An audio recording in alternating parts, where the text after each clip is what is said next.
দিন গোনা শুরু হয়েছে, আর অপরদিকে যে কাণ্ড ঘটছে তা শুনে আপনার চোখ কপালে উঠবে। কেন্দ্র বাহিনী প্রবেশ করেছে বাংলায়, সবচেয়ে বেশি পূর্ব মেদিনীপুর, আর তারপরে একের পর এক জেলা জুড়ে ছড়িয়ে পড়েছে কেন্দ্র বাহিনী। আর এমনই সময় ভোটের ফাইনাল লিস্ট প্রকাশ করেছে নির্বাচন কমিশন। তাতেই নজর পড়ছে, সবাই নিজের নাম খুঁজতেই ব্যস্ত। তবে যে খবর গোটা দেশকে কাঁপালো, দুবাই, আর সেই দুবাইতেই ইরানের ড্রোন হামলা, তাতে একের পর এক মৃত্যু, তছনছ হচ্ছে গোটা দুবাই। শুধু এতেই থেমে থাকেনি, গোটা পরিস্থিতিকে আরও ভয়ঙ্কর করে তুলেছে একের পর এক খবরে। কি ঘটছে আজকের সারা বাংলায়? কখনো ভূমিকম্প, কখনো বা পরিস্থিতি আরও উত্তেজিত, সমস্ত খবর এক ঝটকায় জানাবো আপনাদের চ্যানেল বেঙ্গল জব স্টাডিতে। তাই অবশ্যই যারা ভিডিওটি লাইক করেননি, আর এক মুহূর্ত দেরি না করে এক্ষুনি ভিডিওটি লাইক করে প্রচুর পরিমাণে শেয়ার করে দিন, তাতে প্রত্যেকের লেটেস্ট খবরগুলো জানতে এবং বুঝতে সুবিধা হবে। এবার আসছি আজকের বিশেষ বিশেষ খবরে। কোথায় কি কাণ্ড ঘটলো? এইমাত্র যে খবরের দিকে তাকিয়ে রয়েছে, আজকের পরীক্ষা কি পরীক্ষা? গ্রুপ সি, আর তাতেই পরীক্ষায় বসছেন 8 লক্ষ পরীক্ষার্থী। তবে নিষেধাজ্ঞা কঠোর। আজকের পরীক্ষাতে বেশ কিছু গুরুত্বপূর্ণ নিষেধাজ্ঞা জারি করা হয়েছে। তার মধ্যে অন্যতম হলো কোনো রকম বুট পরে আসা যাবে না, পায়ে রাখতে হবে সাধারণ চপ্পল বা হাওয়াই চটি। বাংলার মুখ্যমন্ত্রী মমতা বন্দ্যোপাধ্যায় যেখানে সারা জীবন নাকি হাওয়াই চটি পরে কাটিয়ে দিলেন, এবার পরীক্ষার্থীদেরও সেই হাওয়াই চটি পরেই যেতে হবে, তা নিয়ে সোশ্যাল মিডিয়া তোলপাড়। আর এমনই সময় নবম দশমের পরীক্ষার সময় যেমন নির্দেশিকা ছিল স্বচ্ছ পেন, কাচের বোতল, আর তা নিয়ে এসে ফের একবার তেমনই নির্দেশিকা জারি করেছে রাজ্য সরকার। সামনেই দোল। খবর পড়ছি বেঙ্গল জব স্টাডি সংবাদ চ্যানেল থেকে। জানাবো আজকের বিশেষ বিশেষ খবর। একদিকে ভোটের দিন গোনা শুরু হয়েছে, আর অপরদিকে যে কাণ্ড ঘটছে তা শুনে আপনার চোখ কপালে উঠবে। কেন্দ্র বাহিনী প্রবেশ করেছে বাংলায়, সবচেয়ে বেশি পূর্ব মেদিনীপুর, আর তারপরে একের পর এক জেলা জুড়ে ছড়িয়ে পড়েছে কেন্দ্র বাহিনী। আর এমনই সময় ভোটের ফাইনাল লিস্ট প্রকাশ করেছে নির্বাচন কমিশন। তাতেই নজর পড়ছে, সবাই নিজের নাম খুঁজতেই ব্যস্ত। তবে যে খবর গোটা দেশকে কাঁপালো, দুবাই, আর সেই দুবাইতেই ইরানের ড্রোন হামলা, তাতে একের পর এক মৃত্যু, তছনছ হচ্ছে গোটা দুবাই। শুধু এতেই থেমে থাকেনি, গোটা পরিস্থিতিকে আরও ভয়ঙ্কর করে তুলেছে একের পর এক খবরে। কি ঘটছে আজকের সারা বাংলায়? কখনো ভূমিকম্প, কখনো বা পরিস্থিতি আরও উত্তেজিত, সমস্ত খবর এক ঝটকায় জানাবো আপনাদের চ্যানেল বেঙ্গল জব স্টাডিতে।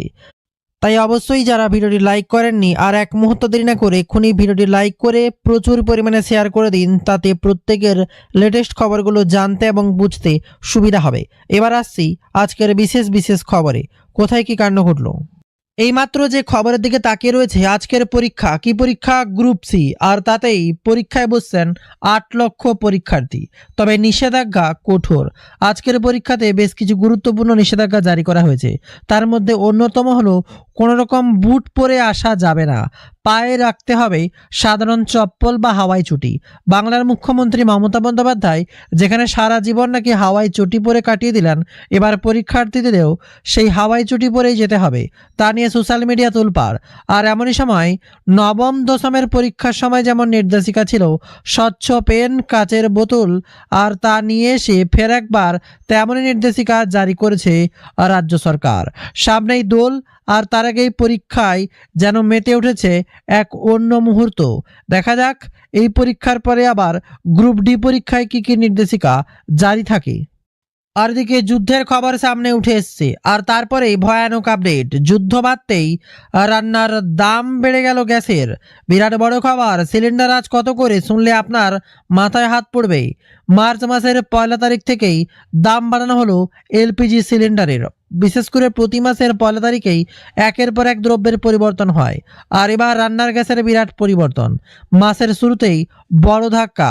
সিলিন্ডার পিছু 31 টাকা করে দাম বাড়ছে। ভোট আসতে দাম কমার কথা, তার বিপক্ষে আবারও দাম বেড়ে গেল। একই কাণ্ড হচ্ছে বাংলায়। জানা গিয়েছে 19 কেজি বাণিজ্যিক সিলিন্ডারের দাম 31 টাকা বাড়ানো হয়েছে। এবার 19 কেজি সিলিন্ডারের পিছু দাম পড়বে 1875 টাকা থেকে 50 পয়সা। আজ থেকেই নতুন দাম কার্যকর হবে বলেই খবর। অন্যদিকে গৃহস্থরাও তাও কিছুটা স্বস্তি রয়েছেন, কারণ 14.2 কেজি সিলিন্ডারের দাম কোনো পরিবর্তন হয়নি। সিলিন্ডারের পিছু দাম রয়েছে 879 টাকায় দাম। গত বছরের শেষের দিক থেকেই এলপিজি সিলিন্ডারের দাম বাড়তে শুরু করেছিল, তবে এখন আপাতত কিছুটা স্বস্তির 14.2 কেজি রান্নার গ্যাসের সিলিন্ডারে। এবার দেখব কিছু যুদ্ধবিধ্বস্তের খবর। কি ঘটছে মধ্যপ্রাচ্যে? যুদ্ধের দামামা। আজ সকালে ইরানের উপর বড়সড় হামলা চালায় ইসরায়েল। তেহরানের পরপর বিস্ফোরণ হয়েছে। ইরানে কমপক্ষে 1000 জনের মৃত্যু হয়েছে বলেই খবর। পাল্টা হামলা চালাতে শুরু করেছে ইরানরাও। এর মধ্যেই ডোনাল্ড ট্রাম্প ইরানে আজ রাতের মধ্যেই সরকার পাল্টে ফেলার আশ্বাস দিয়েছেন। একই কাণ্ড ঘটছে, গোটা পরিস্থিতি যেন আবারও তোলপাড়। ইরানের বিদেশ মন্ত্রকের সঙ্গে কথা বললেন জয়শঙ্কর। ইরানের বিদেশমন্ত্রী সৈয়দ আব্বাস তারগাছির সঙ্গে কথা বললেন বিদেশমন্ত্রী এস জয়শঙ্কর। নিজের সমাজ মাধ্যমের কথোপকথনটি তুলে ধরেছেন তিনি। শনিবার সন্ধ্যায় কথা হয় দুজনের বলেই খবর। দুবাইয়ে লাগাতার ইরানি হামলা চলছে। মিসাইল ও ড্রোন হামলায় জ্বলছে দুবাইয়ের একাধিক হোটেল ও আবাসিক বিল্ডিং। দুবাইয়ের বিমানবন্দর পুরোপুরি বন্ধ করে দেওয়া হয়েছে। পান হোটেল ও রিসোর্টের কাছে আছড়ে পড়ল ইরানি ড্রোন। দুবাই থেকে ইমিরেটস সব ফ্লাইট বন্ধ করে দিয়েছে। দুবাইয়ের সবচেয়ে উঁচু বিল্ডিং বুর্জ খলিফা খালি করে দেওয়া হয়েছে বলেই গুরুত্বপূর্ণ খবর সামনে উঠে আসছে। ইরানের পরিস্থিতি নিয়ে গভীর উদ্বেগ প্রকাশ করলো ভারত। সব পক্ষকে শান্তি রাখার বার্তা দিয়েছে নয়াদিল্লি। নাগরিকদের সুরক্ষা সবার আগে দেখা উচিত, বিবৃতি জানালো ভারত সরকার। সব দেশের সার্বভৌমত্ব বজায় রাখার অধিকার রয়েছে বলেই খবর। কলকাতার একের পর এক কাণ্ড যখন তোলপাড় হচ্ছে ভোটের মরশুমে, তার মাঝে এবার কাতারে মার্কিন সেনার ঘাঁটিতে হামলার খবরে যেন গোটা দেশ নড়ছে। কাতারে রাখা মার্কিন রেডারের সিস্টেম পুরোপুরি ধ্বংস করে দেওয়া হয়েছে। 5000 কিমি দূর থেকেই ব্যালেন্সিড মিসাইল হামলার আঁচ পেতে সেই রাডার গুঁড়িয়ে দিল ইরানি ব্যালিস্টিক মিসাইল। তাতেই এবার তোলপাড় গোটা দেশ। তবে আমেরিকা ও ইসরায়েল বুঝবে কত বড় ভুল করেছে তারা। মার্কিন প্রেসিডেন্টকে কড়া ভাষায় হুঁশিয়ারি ইরানের সেনাকর্তা সর্দার জাব্বারি। তিনি বলেন, আজ শুধু পুরনো জমে থাকা মিসাইল শুনলাম, আসল ইরানি মিসাইলের স্বাদ টের পাননি ট্রাম্প। দুটোই আমেরিকা ও ইসরায়েল বুঝবে কত বড় ভুল করেছে তারা। আমাদের আস্তিনের আসল মিসাইল এখনও বার করিনি, যেন ভয়ের আর্তনাদ আরও গুরুগম্ভীর করে দিচ্ছে। এই মৃত্যু মিছিলে গোটা দেশের হাল কোন পর্যায়ে যাচ্ছে তার ভাবার অপেক্ষা রাখে না। এখনও কি আপনারা পরিচিত কেউ দুবাইয়ে রয়েছে? কমেন্ট করে অবশ্যই জানাবেন।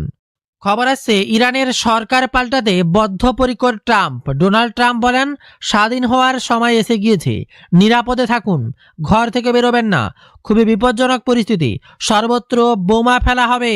এবার ইরানকে ভয়ানক পরিস্থিতি ট্রাম্পের। অপারেশন এপিক ফিউরি, ইরানের উপর ইসরায়েলের যৌথ হামলা চালিয়েছে। বিরাট বড় খবর, ইসরায়েলের যৌথ হামলা। মার্কিন সেনা অভিযানের নাম দিয়ে অপারেশন এপিক ফিউরি। গোটা দেশের পরিস্থিতি এবার টালমাটাল। কাতারের রাজধানী দোহাতে প্রবল বিস্ফোরণ। কাতার কুয়েতে নিজেদের এয়ার স্পেস বন্ধ করলো। এদিকে আবার আবুধাবিতেও প্রবল বিস্ফোরণ, বন্ধ এয়ার স্পেস। ভয়ানক খবরে তোলপাড় গোটা দেশ। তবে তেহরানের পাল্টা জবাব ট্রাম্প ভুলবেন না। মার্কিন প্রেসিডেন্ট ডোনাল্ড ট্রাম্পের কড়া হুঁশিয়ারি, ইরানের প্রতিরক্ষা মন্ত্রীকে কড়া বার্তা। তেহরানের পাল্টা জবাব ট্রাম্প ভুলবেন না। পবিত্র রমজান চলাকালীন হামলা, ইরানি সেনা সঠিক জবাব দেবে। গোটা বিশ্ব যখন যুদ্ধ পরিস্থিতি নিয়ে লড়ছে, তবে কলকাতার মুড যেন এক অন্য দিকেই ঘুরছে। কি ভয়ানক খবর! দম থাকলে ভবানীপুরে লড়ুন। এসআইআর তালিকা দেখাতে এবার আত্মবিশ্বাসী শুভেন্দু। পূর্বে শুভেন্দু বারংবার দাবি করেছিলেন এসআইআর মিটলে ভবানীপুরে বিজেপির সঙ্গে ভোটের ব্যবধান কমে যাবে। চূড়ান্ত তালিকা দেখা গিয়েছে, মুখ্যমন্ত্রীর কেন্দ্রে মোট ভোটার 2,06,295। খসড়া তালিকা, চূড়ান্ত তালিকা প্রকাশের পর নাম বাদ গিয়েছে মোট 47,094 জনের। এছাড়াও আরও 14,154 জনের ভোটার এখনও অমীমাংস বা বিবেচনাধীন। ভবানীপুরে এবার বিজেপির জায়গা। 2014 সালের রাজ্যে যখন বিজেপি প্রথমবার 18% ভোট নিজেদের দিকে টানতে সক্ষম হয়েছিল, সেই সময় ভবানীপুর কেন্দ্র থেকেই অনেকটাই লিড পেয়েছিলেন তথাগত রায়। আর এবার শুভেন্দু অধিকারী সেই ভবানীপুর নিয়ে একের পর এক কড়া আওয়াজ তুলছেন। শুভেন্দুর দাবি, যেভাবে ভোটার বাদ গিয়েছে তাতে বোঝাই যাচ্ছে মাননীয়া জিতছেন কিভাবে। মমতা বন্দ্যোপাধ্যায়কে বোল্ড আউট করতেই হবে। একেবারে বোল্ড আউট করতে হবে। শুধু তাই নয়, তৃণমূল সুপ্রিমোকে ভবানীপুরে দাঁড়ানোর চ্যালেঞ্জ ছুড়ে দিলেন তিনি। বিরোধী দলনেতা দাবি করেন, যদি দম থাকে ভবানীপুর ছেড়ে পালাবেন না, একদম পালাবেন না। দম থাকে তো ভবানীপুরে লড়বেন। বিরাট বার্তা এবার শুভেন্দুর, কড়া চ্যালেঞ্জ মমতা বন্দ্যোপাধ্যায়কে। খবর পড়ছি বেঙ্গল জব স্টাডি সংবাদ চ্যানেল থেকে। জানাবো আজকের বিশেষ খবর। একদিকে ভোটের দিন গোনা শুরু হয়েছে, আর অপরদিকে যে কাণ্ড ঘটছে তা শুনে আপনার চোখ কপালে উঠবে। কেন্দ্র বাহিনী প্রবেশ করেছে বাংলায়, সবচেয়ে বেশি পূর্ব মেদিনীপুর, আর তারপরে একের পর এক জেলা জুড়ে ছড়িয়ে পড়েছে কেন্দ্র বাহিনী। আর এমনই সময় ভোটের ফাইনাল লিস্ট প্রকাশ করেছে নির্বাচন কমিশন। তাতেই নজর পড়ছে, সবাই নিজের নাম খুঁজতেই ব্যস্ত। তবে যে খবর গোটা দেশকে কাঁপালো, দুবাই, আর সেই দুবাইতেই ইরানের ড্রোন হামলা, তাতে একের পর এক মৃত্যু, তছনছ হচ্ছে গোটা দুবাই। শুধু এতেই থেমে থাকেনি, গোটা পরিস্থিতিকে আরও ভয়ঙ্কর করে তুলেছে একের পর এক খবরে। কি ঘটছে আজকের সারা বাংলায়, কখনো ভূমিকম্প, কখনো বা পরিস্থিতি আরও উত্তেজিত, সমস্ত খবর এক ঝটকায় জানাবো আপনাদের চ্যানেল বেঙ্গল জব স্টাডিতে। তাই অবশ্যই যারা ভিডিওটি লাইক করেননি, আর এক মুহূর্ত দেরি না করে এক্ষুনি ভিডিওটি লাইক করে প্রচুর পরিমাণে শেয়ার করে দিন, তাতে প্রত্যেকের লেটেস্ট খবরগুলো জানতে এবং বুঝতে সুবিধা হবে। এবার আসছি আজকের বিশেষ খবরে। কোথায় কি কাণ্ড ঘটলো, এইমাত্র যে খবরের দিকে তাকিয়ে রয়েছে আজকের পরীক্ষা। কি পরীক্ষা? Group C. আর তাতেই পরীক্ষায় বসছেন 8 লক্ষ পরীক্ষার্থী। তবে নিষেধাজ্ঞা কঠোর। আজকের পরীক্ষাতে বেশ কিছু গুরুত্বপূর্ণ নিষেধাজ্ঞা জারি করা হয়েছে। তার মধ্যে অন্যতম হলো, কোনো রকম বুট পরে আসা যাবে না, পায়ে রাখতে হবে সাধারণ চপ্পল বা হাওয়াই চটি। বাংলার মুখ্যমন্ত্রী মমতা বন্দ্যোপাধ্যায় যেখানে সারা জীবন নাকি হাওয়াই চটি পরে কাটিয়ে দিলেন, এবার পরীক্ষার্থীদেরও সেই হাওয়াই চটি পরেই যেতে হবে, তা নিয়ে সোশ্যাল মিডিয়া তোলপাড়। আর এমনই সময় নবম দশমের পরীক্ষার সময় যেমন নির্দেশিকা ছিল স্বচ্ছ পেন, কাচের বোতল, আর তা নিয়ে এসে ফের একবার তেমনই নির্দেশিকা জারি করেছে রাজ্য সরকার। সামনেই দোল, আর তার আগেই পরীক্ষায় যেন মেতে উঠেছে এক অন্য মুহূর্ত। দেখা যাক এই পরীক্ষার পরে আবার গ্রুপ ডি পরীক্ষায় কি কি নির্দেশিকা জারি থাকে। আর দিকে যুদ্ধের খবর সামনে উঠে এসছে, আর তারপরেই ভয়ানক আপডেট। যুদ্ধ বাড়তেই রান্নার দাম বেড়ে গেল গ্যাসের। বিরাট বড় খবর। সিলিন্ডার আজ কত করে শুনলে আপনার মাথায় হাত পড়বে। মার্চ মাসের 1 তারিখ থেকেই দাম বাড়ানো হলো এলপিজি সিলিন্ডারের। বিশেষ করে প্রতি মাসের 1 তারিখেই একের পর এক দ্রব্যের পরিবর্তন হয়। আর এবার রান্নার গ্যাসের বিরাট পরিবর্তন। মাসের শুরুতেই বড় ধাক্কা। সিলিন্ডার পিছু 31 টাকা করে দাম বাড়ছে। ভোট আসতে দাম কমার কথা, তার বিপক্ষে আবারও দাম বেড়ে গেল। একই কাণ্ড হচ্ছে বাংলায়। জানা গিয়েছে 19 কেজি বাণিজ্যিক সিলিন্ডারের দাম 31 টাকা বাড়ানো হয়েছে। এবার 19 কেজি সিলিন্ডারের